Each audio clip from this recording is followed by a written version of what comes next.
एक नंबर प्रश्न है आपका, क्रिमियन युद्ध का समापन किस प्रकार हुआ।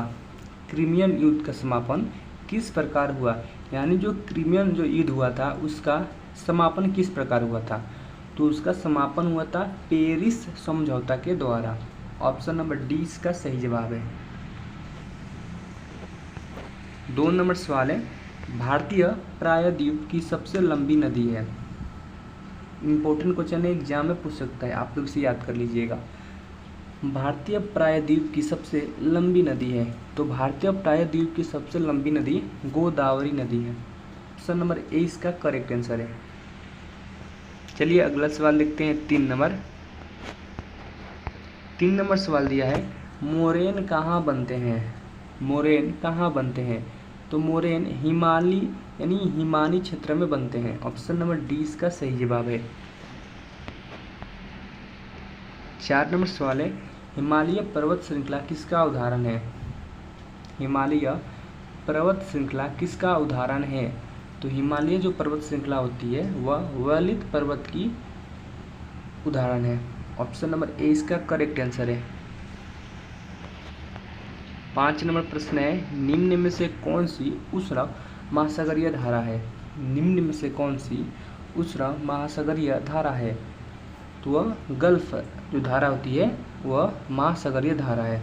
ऑप्शन नंबर ए इसका करेक्ट आंसर है। 6 नंबर सवाल है, एंजाइम क्या होते हैं। एंजाइम क्या होते हैं, तो जो एंजाइम होते हैं वह प्रोटीन होते हैं। ऑप्शन नंबर डी इसका सही उत्तर है। 7 नंबर सवाल है, भारत में अल्पसंख्यक अधिकार दिवस कब मनाया जाता है। भारत में अल्पसंख्यक अधिकार दिवस कब मनाया जाता है, तो वह 18 दिसंबर को भारत में अल्पसंख्यक अधिकार दिवस माना जाता है। ऑप्शन नंबर डी इसका सही उत्तर है। 8 नंबर सवाल है, भारतीयों के लिए महान सिल्क मार्ग किसने आरंभ कराया। भारतीयों के लिए महान सिल्क मार्ग किसने आरंभ कराया। इंपॉर्टेंट क्वेश्चन है, एग्जाम में पूछ सकता है। ऑप्शन दिया है कनिष्क, अशोक, हर्ष, फाहियान। तो भारतीयों के लिए महान जो सिल्क मार्ग है वह कनिष्क ने आरंभ कराया। ऑप्शन नंबर ए इसका सही उत्तर है। 9 नंबर सवाल है, नगुल्टम किस देश की मुद्रा है। नगुल्टम किस देश की मुद्रा है। ऑप्शन है भूटान, लाओस, बांग्लादेश, नेपाल। तो नगुल्टम जो होती है वह भूटान देश की मुद्रा है। ऑप्शन नंबर ए इसका सही उत्तर है। 10 नंबर सवाल है, चोल राजाओं ने किस धर्म को संरक्षण प्रदान किया। चोल राजाओं ने किस धर्म को संरक्षण प्रदान किया। ऑप्शन दिया है जैन धर्म, बौद्ध धर्म, शैव धर्म, वैष्णव धर्म। तो चोल राजाओं ने शैव धर्म को संरक्षण प्रदान किया, यानी उसकी सुरक्षा प्रदान करते थे। ऑप्शन नंबर सही इसका सही उत्तर है। 11 नंबर सवाल है, गांधी जी की दांडी यात्रा निम्न में से किसका उदाहरण है। गांधी जी की दांडी यात्रा निम्न में से किसका उदाहरण है। ऑप्शन दिया है असहयोग, सीधी कार्रवाई, बहिष्कार, सविनय अवज्ञा। तो जो गांधी जी की दांडी यात्रा थी वह सविनय अवज्ञा आंदोलन की उदाहरण थी। ऑप्शन नंबर डी इसका सही उत्तर है। चलिए अगला सवाल लेते हैं। 12 नंबर सवाल दिया है, सभी प्रकार के उत्पादनों का बुनियादी उद्देश्य क्या है।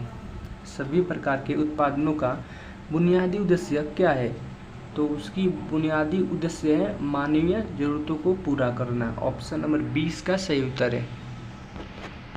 अगला सवाल है आपका, पोस्ट महत्वपूर्ण स्रोत है। पोस्ट महत्वपूर्ण स्रोत है तो वह है विटामिन बी का पोस्ट महत्वपूर्ण स्रोत है। ऑप्शन नंबर 20 का सही जवाब है। 14 नंबर सवाल है, भारत में कार्यकारी प्रमुख किसे माना जाता है। भारत में कार्यकारी प्रमुख किसे माना जाता है। ऑप्शन दिया प्रधानमंत्री, राष्ट्रपति, उच्चतम न्यायालय का प्रमुख न्यायाधीश, राज्यपाल। तो भारत में कार्यकारी प्रमुख प्रधानमंत्री को माना जाता है। ऑप्शन नंबर ए इसका सही उत्तर है। 15 नंबर सवाल है, दक्षिण अफ्रीका से लौटने के बाद गांधी जी ने अपना सत्याग्रह शुरू किया। दक्षिण अफ्रीका से लौटने के बाद गांधी जी ने अपना सत्याग्रह शुरू किया। ऑप्शन दिया है चंपारण से, चोरी चौरा से, बारदोली से, डांडी से। तो दक्षिण अफ्रीका से लौटने के बाद गांधी जी ने अपना जो सत्याग्रह था वह चंपारण से शुरू किए थे। ऑप्शन नंबर ए इसका सही उत्तर है। 16 नंबर सवाल है आपका, भारत की एंटी टैंक मिसाइल है। भारत की एंटी टैंक मिसाइल है, तो भारत की एंटी टैंक मिसाइल है नाग। ऑप्शन नंबर 20 का सही उत्तर है। 17 नंबर सवाल है, सबसे पुराना हिंदू महाकाव्य है। सबसे पुराना हिंदू महाकाव्य है, तो इस सवाल का जवाब आप लोग कमेंट बॉक्स में जरूर बताएं।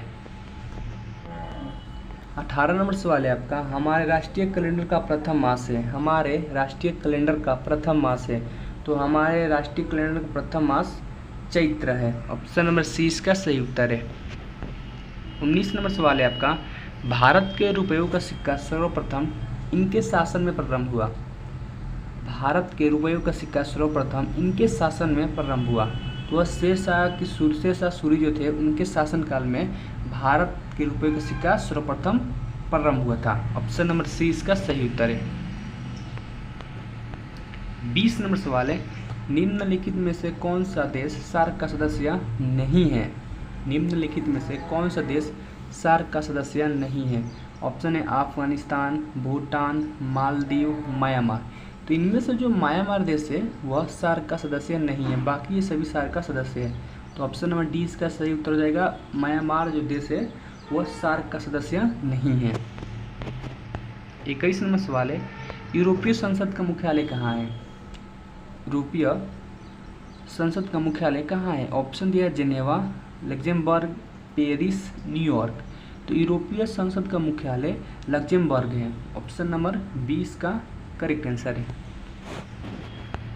22 नंबर सवाल है, दक्षिण भारत की प्रथम मेट्रो रेल सेवा का शुभारंभ 20 अक्टूबर 2011 को हुआ। दक्षिण भारत की प्रथम मेट्रो रेल सेवा का शुभारंभ 20 अक्टूबर 2011 को हुआ। कहाँ हुआ था, बेंगलोर में हुआ था। ऑप्शन नंबर ए इसका सही उत्तर है। 23 नंबर सवाल है, क्षेत्रफल की दृष्टि से भारत का सबसे छोटा राज्य कौन सा है। इंपॉर्टेंट क्वेश्चन एग्जाम में पूछ सकता है। क्षेत्रफल की दृष्टि से भारत का सबसे छोटा राज्य कौन सा है। तो क्षेत्रफल की दृष्टि से भारत का सबसे छोटा राज्य गोवा राज्य है, और सबसे बड़ा राज्य राजस्थान राज्य है। आप लोग दोनों सवाल याद रखिएगा, एग्जाम में पूछ सकता है। 24 नंबर सवाल है, भारत के किस राज्य में मानसून का आगमन सबसे पहले होता है। भारत के किस राज्य में मानसून का आगमन सबसे पहले होता है। ऑप्शन है असम, पश्चिम बंगाल, महाराष्ट्र, केरल। तो भारत के जो केरल राज्य है वहाँ पर मानसून का आगमन सबसे पहले होता है। ऑप्शन नंबर डी इसका सही उत्तर है।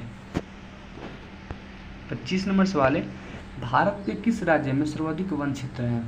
इंपॉर्टेंट क्वेश्चन है, एग्जाम में पूछ सकता है।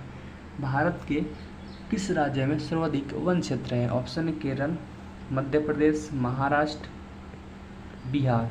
तो भारत के मध्य प्रदेश राज्य, जिसे एमपी भी बोलते हैं शॉर्ट कॉट में, तो मध्य प्रदेश राज्य है जहाँ पर सर्वाधिक वन क्षेत्र है। ऑप्शन नंबर 20 का सही उत्तर हो जाएगा। अगर आप चैनल पर पहली बार चैनल को सब्सक्राइब कर लें, वीडियो को लाइक करें और शेयर करें ताकि दूसरे विद्यार्थियों को भी मिल सके। मिलते हैं एक और नए वीडियो के साथ, तब तक के लिए जय हिंद, वंदे मातरम।